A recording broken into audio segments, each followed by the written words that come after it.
and welcome to this brand new episode of our podcast, HR Voices. Through this podcast, we gather opinions and insights from national and international HR leaders and leading HR solution providers. We know that today HR transformation is reimagining and restructuring the HR function to make it more effective, agile, and strategically aligned with business goals. It involves evolving HR beyond its traditional focus on transactional tasks. From payroll, benefits, and compliance, HR is now becoming a proactive and strategic partner within the organization.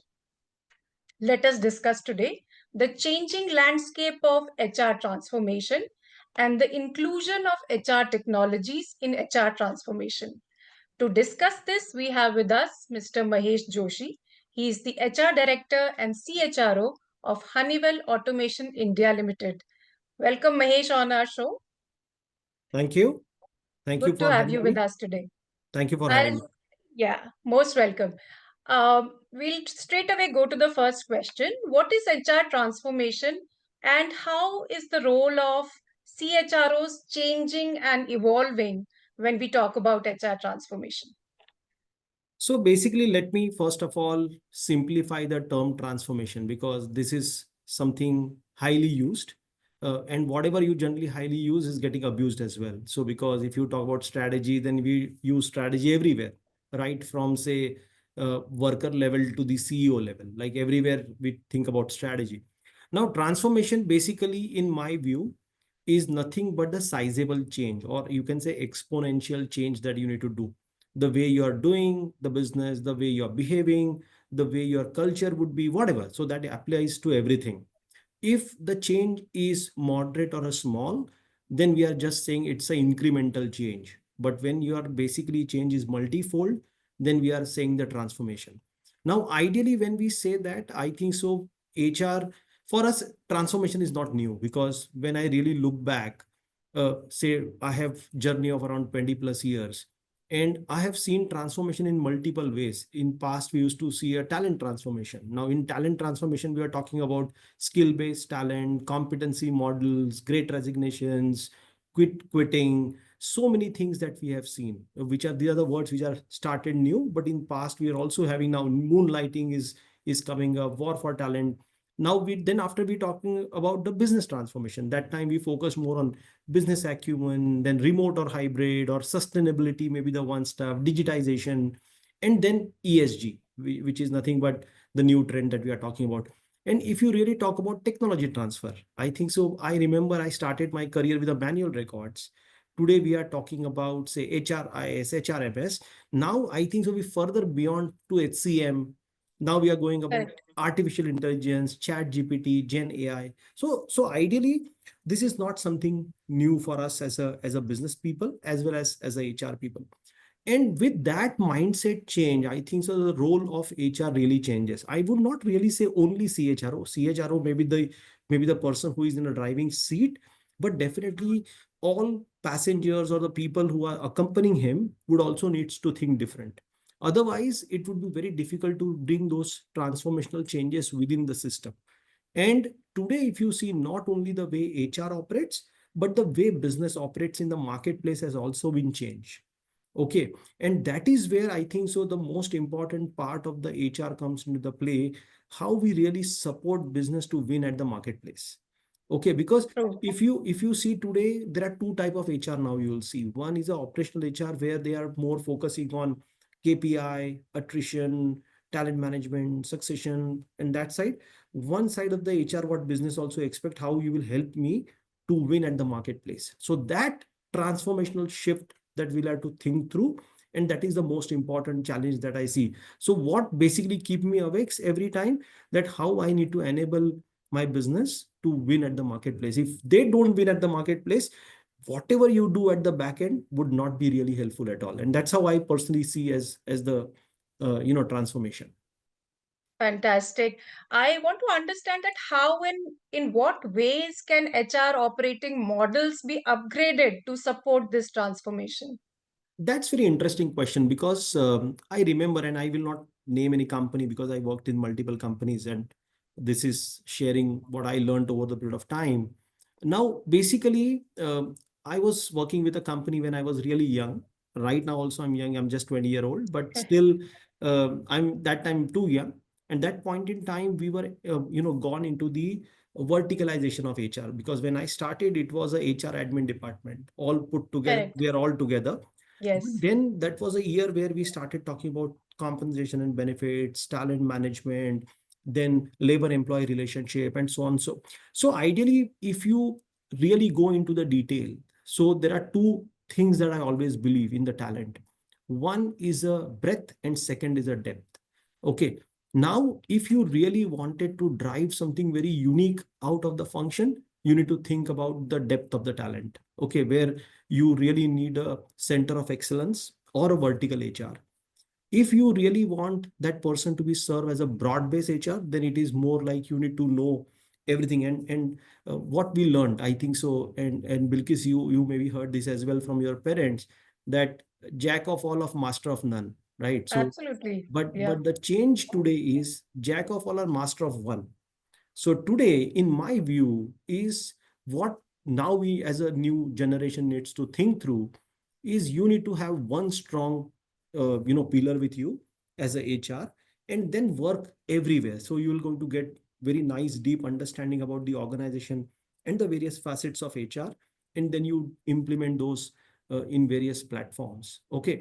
So coming back to the model again, and that is where you will see nowadays the models are evolving around three things. One, you have your COEs who are basically nothing but your core problem solvers. They are not administrative support, they are core problem solvers as a consultants. Second would be the HR support, which is nothing but your backend HR teams who runs all your data request, all other things which is required. And third is a business partnering. And that is how I think so this needs to be further strengthened over the period of time. Where we lose this sight, and this is something very, very important, that there is a one thread that you want who can weave this entire thing together. Like, for example, if you keep all these things only vertically aligned to the top, then there would be no common person who really drive this together as a standard practice.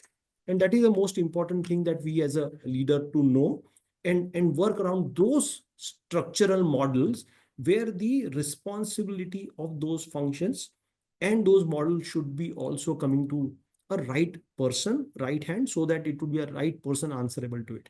And that's how I see the model should work. Very well said. Moving from the operating models, I now want to speak about the skills of the employees. How important is it to understand the employee skills and competencies that are needed to support the transformation? See, basically, now I would say, first of all, skill and competencies are not only required for transformation. It is generally how you really earn the money, how you really service the model, what's your value proposition of the business, how you earn each rupee or each dollar in your pocket is something you need to know, which nothing but understanding the value chain of the business. Now, once you know the value chain of the business, you really know that which touch point humans are in that value chain and what they do. So ideally, if you, irrespective you do transformation or not, you really need to know Hmm. that, because Correct. then only you would be able to keep that model for longer. Like for example, suppose if I want to open some shop today and my intention is to close tomorrow morning, then I really need not to go there. I'll just instruct them, aaj ye kar lo. Might be next time you will see what to do. But if you want to run that shop, then you need to keep understanding what different they need to do so that that shop keep running. Okay, so that is point number one. Point number two, if you see today, everybody is talking about new pivots, right? For example, everybody is talking about, as we said, AI, ML, Yeah. Chat GPT, Gen AI. That is something in technology. If you talk about businesses, they are talking about sustainability. They are talking about ESG. They are talking about digitization. Okay, they are struggling with, say, talent, which is basically required for the new things. Like, for example, in sustainability, you wanted to be a carbon neutral. You wanted to be something that as green energy possible and not dependent on fossil fuel. What you will do for that? Now, automation of the various things that you need to do. Now, these Correct. things right now you don't have that talent, or you may be having that talent in such a, minuscule way that they cannot drive those substantial change that you are basically thinking about. And For that, you need either two things. One, really build them over the period of time, and second, buy them from the market. Okay. Now, the moment you talk about buy them from the market, it's not everywhere available. They are expensive. For example, if you remember the cloud computing, which is started in Yes. 2013, 14, that point in time, their rates have gone triple because there is a huge demand but less supply. And same will happen with the same thing what we are talking about right now. If you talk about Gen AI, Chat GPT, such these people are not available. So ideally speaking, understanding your talent, Mm. nurturing them not only for retain but also for your key pivots that you wanted to run in future and develop them there would be something very crucial. But that would not only suffice the need, you also need the external talent to come and make those hard changes that you would like to do it. So it's a right balance that you need to drive with the talent, which is internal development, understanding their competence, and then buying a very right strategic mindset around it, and then I think so help them to grow over the period of time. That's how I see basically this particular balance needs to be strike. Great. That was about the competencies and skills. Now, coming to technology, you briefly mentioned about AI, machine learning, and automation.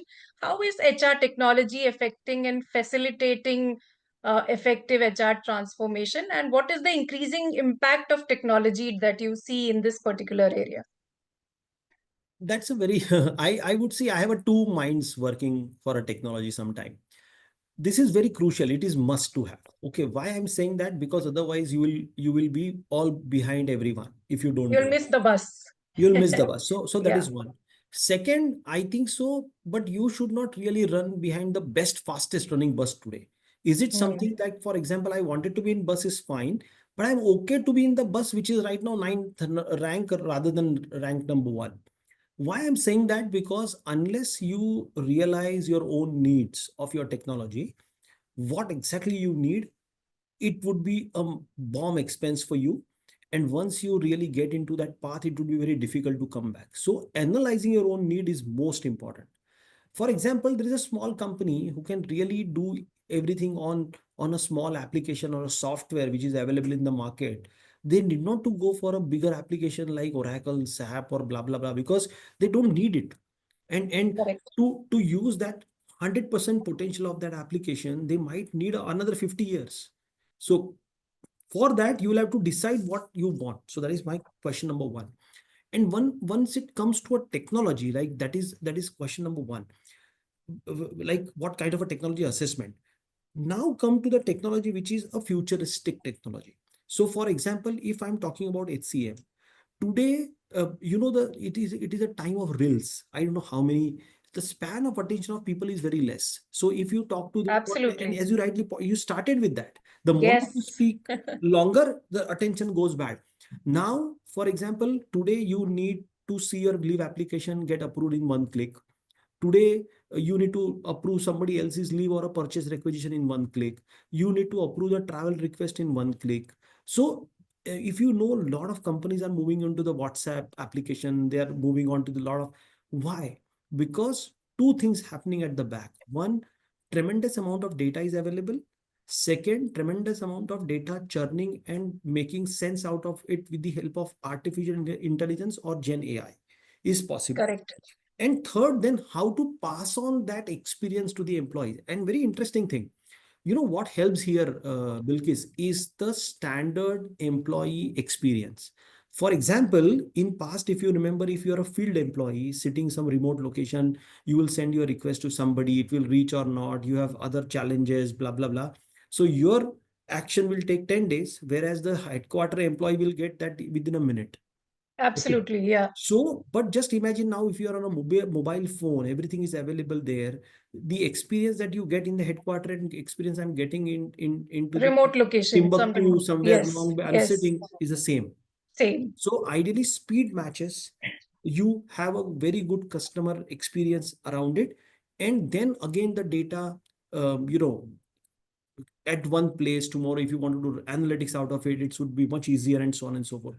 But there's a flip side to it. Is also basically you are always exposed. For example, you see the number of cyber attacks which is increased. The The privacy of data. data theft has increased. You basically talked about a very interesting thing of DPDP, that is a data protection, data privacy act that we are talking about, why those things are coming to the play. So you also need to really think about the holistic way of doing these things.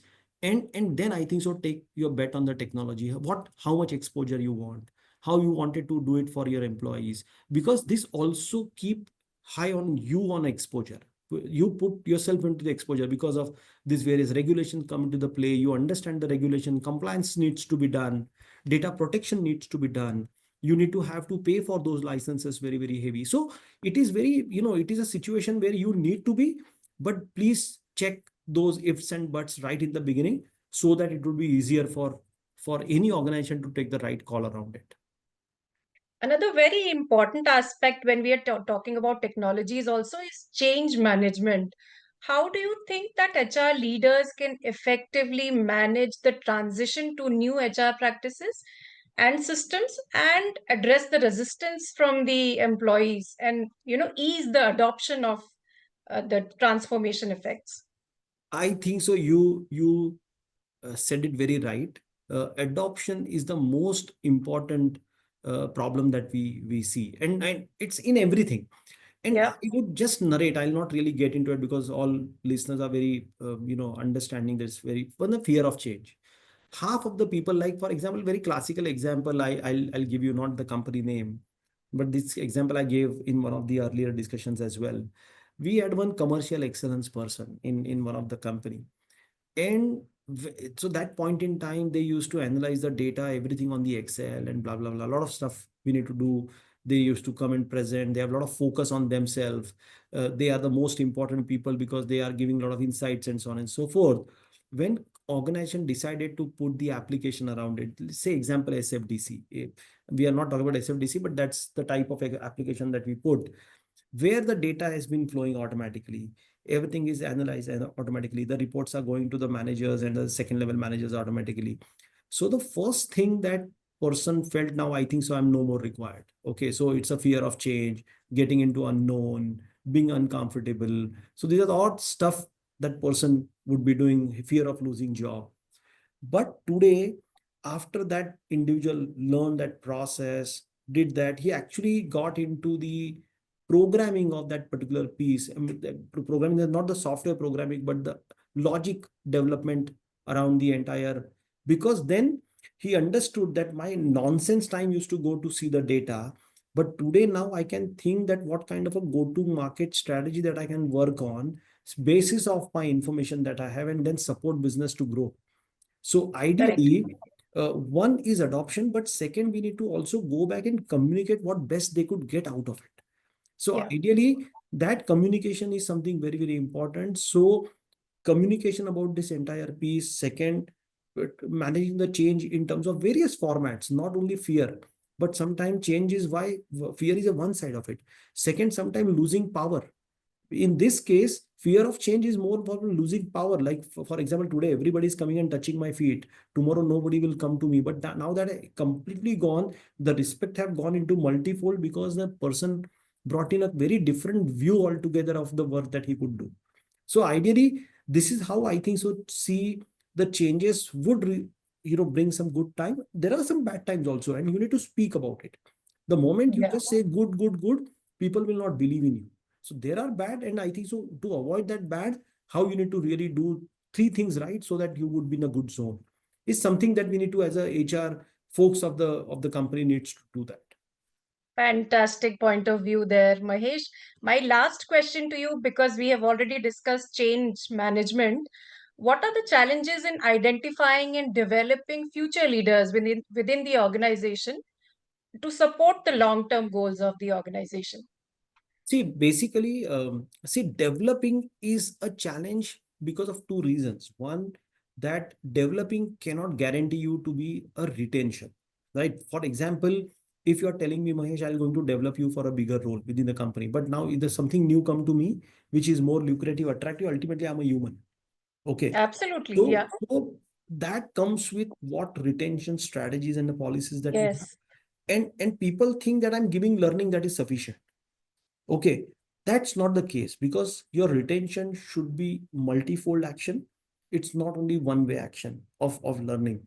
Second, future leaders are developed not only by, say, one action. It is something that how's your organization culture, how you are growing, how you are respecting your people, then all other hygiene factors like what would the benefits, what would the compensation, and it's a holistic action that as a HR leaders and the business leaders. It's not only HR because Yes. affordability and all other things come from the business. So ideally speaking, there is no challenge per se, but it is something you will see a lot of companies are having a people who are tenured for 20 years, 25 years, like how they do it.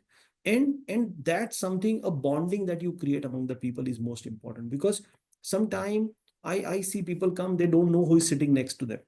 Now, in that Yeah. case, bonding would be very difficult. I think so. Internal bonding, belongingness, having focus not only for self but the purpose to drive something new is going to make a lot of difference. Like for example, if you talk about any company which is contributing to say local for vocal, or they are more focusing on say local content and blah blah blah, they definitely they feel very proud that I'm contributing to the growth of country.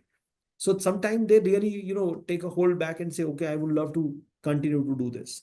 Or sometimes company is doing so well in form of CSR, corporate social responsibility, giving back to the society, then automatically you basically start linking yourself into that purpose and stay longer and also get learn in the process. So that is how I would see. It's not one way stuff, but it is something very formed kind of a environment needs to be created to really do that entire piece. Absolutely fantastic. That was a wonderful conversation. We would like to end here, but we will be in touch with you and we hope to connect with you very, very soon. Thank you so much, Mahesh, for being with us. Lovely conversation. Thank you. Thank you, Wilkis. Thank you very much. Thank you so much.